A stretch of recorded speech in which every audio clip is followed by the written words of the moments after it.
Right now on Denver 7 News at 7 o'clock on Local 3, more eye-popping prices at the gas pump, closing in on $6 a gallon. This is in Aspen.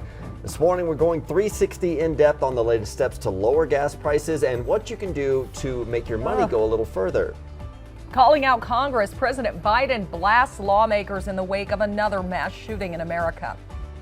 After Columbine, after Sandy Hook, after Charleston, after Orlando, after Las Vegas, after Parkland, nothing has been done.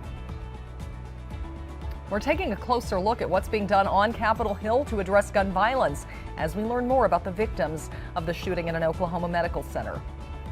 And it was the battle at the bee. The Scripps National Spelling Bee came down to a nail-biting finish with a Colorado student in a first-ever spell-off. Gaydiang.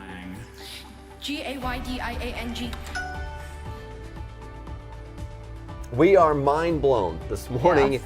And we are celebrating Vikram Raju's impressive run at the National Spelling Bee. It has been so fun to watch him and get to know him, and this is his best finish ever, so he should be very proud. And the first time they ever did that spell off like that, Oh, so amazing. history made. That's right.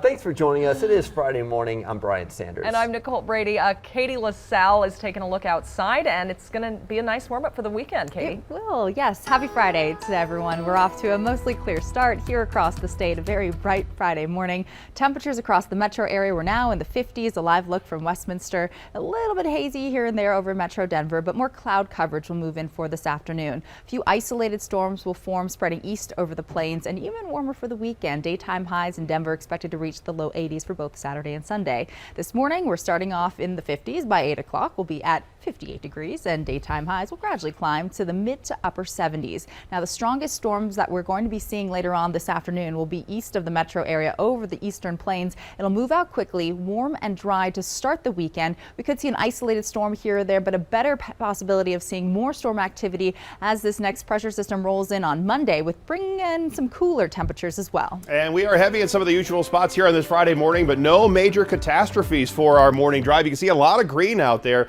which is good news. 270, I-76, and this drive on I-70 through the lowered section, as you can see from the camera, is very typical slowing. So on that westbound side, eastbound side, this is the new tunnel right here, and we should have that open in about the next 6 weeks.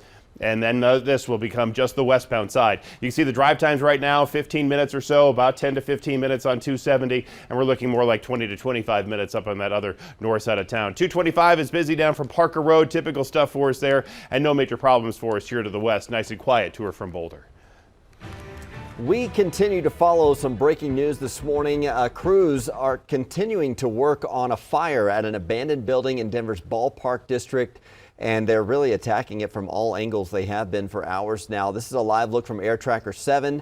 You can see some of the smoke that has been filtering out across the downtown area over Coors Field and the Rhino District. This is on Arapahoe, where Park Avenue and Broadway kind of all intersect.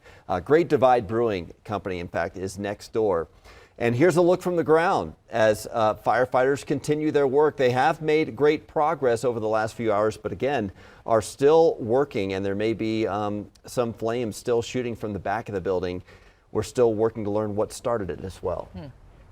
Well, this is not what you want to see as you head out to fill up the gas tank for the weekend. Overnight, the average price per gallon in Colorado jumped 5 cents just overnight, and it's up 25 cents from last Friday now to $4.49 a gallon. So we're taking a 360 in-depth look at the rising cost of gas. Yeah, because there have been several new steps to help lower the cost overnight, including how the Organization of the Petroleum Exporting Countries, known as OPEC, plans to change oil output across the world. Also, President Biden is expected to travel overseas soon to ask for help. Plus, experts issue a new warning about how severe of an energy crisis we could be heading towards, and some advice on how to stretch your gas money. First, though, that overnight news: OPEC has agreed to increase oil output in July and August. It'll increase production by 648,000 barrels per day. The group is slowly gearing back up to 10 million barrels per day after rolling back production when demand fell at the beginning of the pandemic. Meanwhile, President Biden will head to Saudi Arabia later this month as part of an international trip for NATO. Much of that meeting, though, will be trying to convince the country to release more oil to the market to help with our gas prices. President Biden has not engaged directly with the Crown Prince there since he took office. Some energy experts worry we could be headed toward a worse energy crisis than we saw in the 1970s and 80s, when people at times waited in line hours to fill up their gas tanks. While we produce much more oil nowadays, demand is skyrocketing.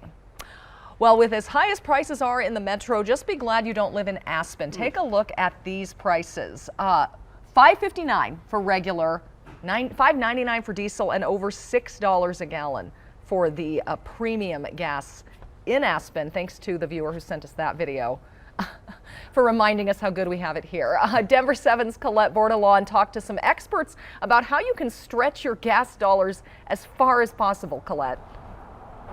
Nicole, we finally found a reason why I don't want to live in the mountains. I mean, those gas prices are shocking, but at the Sinclair here off of South Colorado Boulevard, almost $4.80. With prices like that, many of us may be thinking, how else can we get around? One way could be carpooling with people you've never even met. The Way to Go program with the city helps people find more eco-friendly ways to get around, like finding the bus route that best fits your life, riding a bicycle, or walking, if that makes sense. But they also offer matching for a carpool service. Their best advice for saving money is to be open-minded when it comes to how we get around, since they see two big problems that come from a city so dependent on cars. Traffic congestion and air pollution.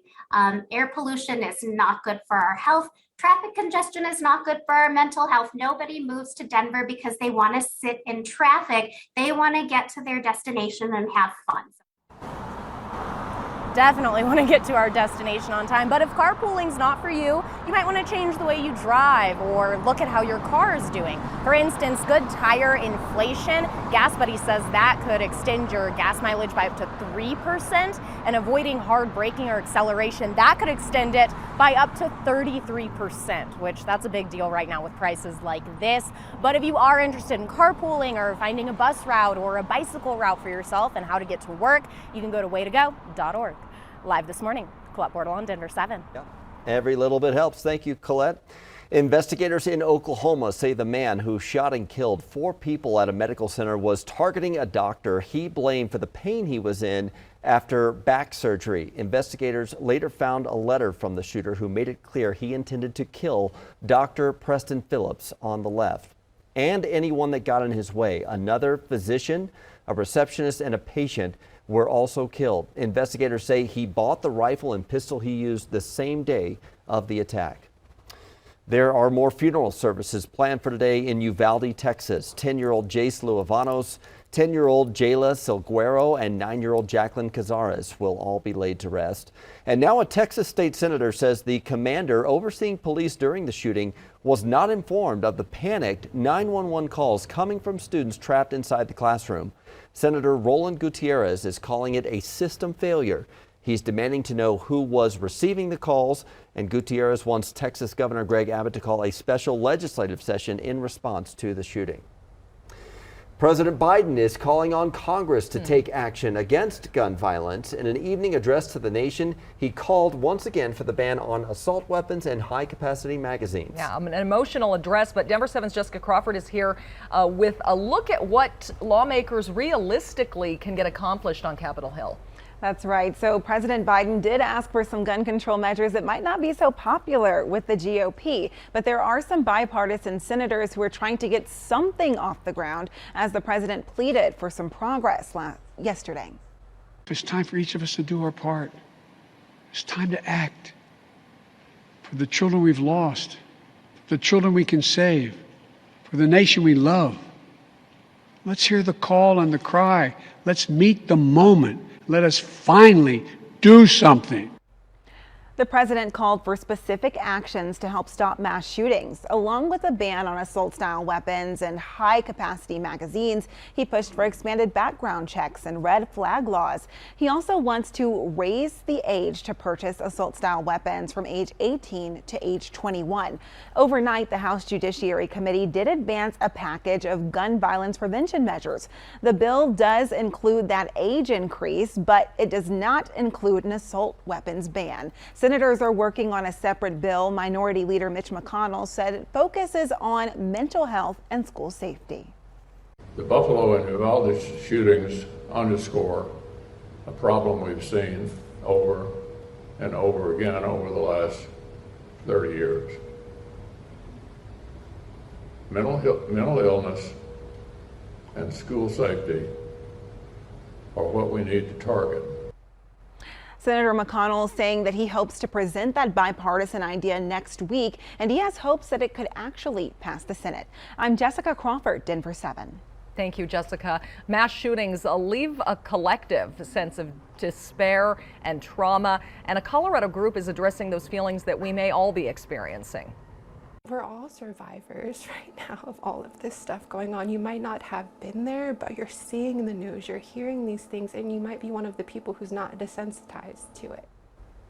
Megan Dearman and Della Curry are relaunching a concept they created right before the COVID lockdowns. The nonprofit is called the Colorado Resilient Life Center. They hope to offer care and healing programs, classes and counseling, and all of this would be free of charge. Well, some better news this morning. We want to send a huge congratulations to 12-year-old Vikram Raju of Aurora. Yeah, he finished second in the Scripps National Spelling Bee, and for the first time in the 94-year history of the bee, it ended in a lightning round spell-off. Each finalist had 90 seconds to spell as many words correctly as they could. In the end, Harini Logan from Texas spelled 21 words correctly. Vikram got 15. But amazing. Yes. I mean, seriously. Second place. And the words that they were spelling. And the words they spelled, and so fast. Yeah. It was just minds blown here. Some great news for teenagers looking to make money this summer. Why now is the perfect time for young workers to enter the job market. Also, when is the last time you counted how many streaming services you actually have? Might be time to take stock of what you're watching and what you are not watching. Why now is a great time to trim it down.